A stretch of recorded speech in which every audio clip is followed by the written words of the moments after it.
Dobrodošli na kurs Windows 7 saveti i trikovi. Ja sam Aleksandar i bit ću vaš instruktor.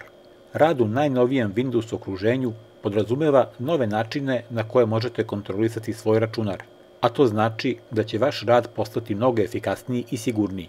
Na ovom kursu ćete savladati nove i efikasnije načine za obavljanje svakodnevnih zadataka, ali i onih koji nisu tako česti. Na početku ću vam pokazati mojih 10 pravila, to jest spisak saveta i prečica koje treba da znate. Pored toga, zajedno ćemo istražiti načine za podešavanje korisničkog interfejsa tako da on u potpunosti odgovara vašim potrebama.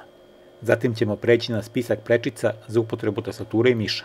One mogu da vam pojednostave život i uštede mnogo vremena kada je u pitanju obavljanje uobičajenih zadataka. Takođe ćete naučiti kako da podesite svoje Windows 7 okruženje tako da izgleda upravo onako kako vi to želite. Nakon toga ćemo istražiti neke nove alatke i programe koje do sada niste imali prilike da koristite. To su, na primer, Problem Steps Recorder i UpLocker za zaštitu dece.